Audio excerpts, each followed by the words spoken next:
নমস্কাৰ YBY international সমূহ মেম্বাৰছলৈ মোৰ নমস্কাৰ। কালিৰ পৰা এটা সমস্যাৰ বিষয়ে ফোনো আহি আছে, গ্ৰুপতো মই পাইছোঁ। সকলোকে এটা কথা জনাব বিচাৰিছোঁ, মোৰ ছিনিয়ৰ যিহেতু কোম্পানী মেনেজমেণ্টৰ লগত এনি টাইম কণ্টেক্টত থাকে, তেখেতৰ পৰা জানিব পাৰিলোঁ। আৰু মই গোটেই তথ্যখিনি নোপোৱালৈকে মই আপোনালোকক যিহেতু একো জনাব নোৱাৰিছিলোঁ। এতিয়া তথ্যখিনি হাতলৈ আহিছে।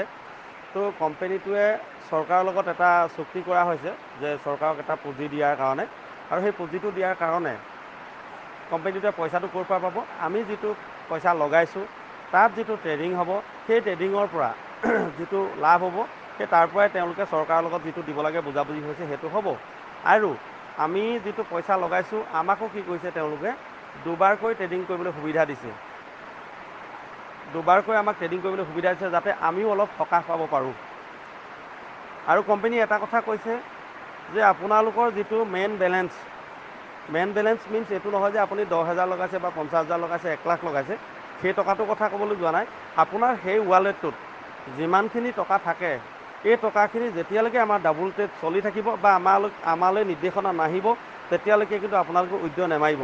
যদি কোনো ব্যক্তিয়ে উইথড্ৰ মাৰিছে, তেখেতৰ পইচাটো হেংগিং হৈ থাকিব, নহয়তো তেখেতৰ ৱালেটত ঘূৰি আহিব, নহয়তো তেখেতৰ পইচাটো হেংগিং হৈ থাকিব। যেতিয়া কোম্পানীয়ে ছিষ্টেম খুলি দিব, সেইদিনাহে কিন্তু পইচাটো তেখেতৰ একাউণ্টলৈ আহিব। আৰু যিসকলে চেলাৰী পাই আছে, ধৰক আমাৰ ইয়াতে কিছুমান চেলাৰী আছে, ডেইলি 500, 1000, 3000, 1800, 3000, 5000, 8000, সেইসকল আৰু লগতে একেটা চেলাৰী জেগাত আৰু এটা পইচা সোমায়। কোনোবাই এজন মানুহক জইনিং কৰাইছে, তেখেতক জইন কৰাৰ লগে লগে আমাৰ দুটা ৱালেটত পইচা সোমায়, এটা মেইন বেলেঞ্চলৈ গুচি যায় আৰু এটা চেলাৰী হিচাপে আমাৰ ইয়াত আহি যায়। সেই পইচাটো দিয়ে যাতে আমি তেল ভৰাই আমি ব্যৱসায়টো আগবঢ়াব পাৰোঁ। সেইটোকো তালৈ গুচি আহে, সেইটো চেলাৰী একাউণ্টতে সোমায়। সেইটো নাভাবিব যে আপোনাক চেলাৰী দিছে, সেইটো হৈছে আপুনি মানুহজনক জইন কৰাৰ কাৰণে এটা পইচা দিছে, আৰু সেইটো দিবলৈ জেগা বেলেগত থোৱা নাই কাৰণে চেলাৰী জেগাতে সোমাই যায়। এই পইচাখিনি আপোনালোকে উইথড্ৰল মাৰিব পাৰে। এইখিনিও খালি একেদিনাই সোমাব বুলি কোনো কথা নাই, হয়তো 2-3 দিন টাইম লাগিব। যদিও আপোনাৰ পইচা নোসোমায়, তেতিয়াহ'লে আপোনালোকে কি কৰিব, যিটো পইচা পেণ্ডিং হৈ আছে সেই পেণ্ডিঙৰ স্ক্ৰীনশ্বট এটা লৈ আপোনালোকে মেছেজত যাব, মেছেজত গৈ আপোনালোকে ধুনীয়াকৈ কোম্পানীটোলৈ লিখি দিব।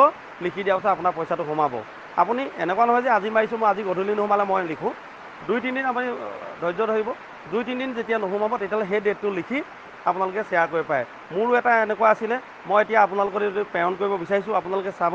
আৰু সেইটো মোৰ 3-4 দিনত সোমাই গৈছে। সেই সময়ত এনেকুৱা ধৰণৰ ডাবুল ট্ৰেড নাছিলে, তথাপিতো 2-3 দিন টাইম লাগিলে সেইটো সোমাবৰ কাৰণে। আপোনালোকে অকণো চিন্তা নকৰিব, পইচাটো আজি নহয়তো কালি সোমাব।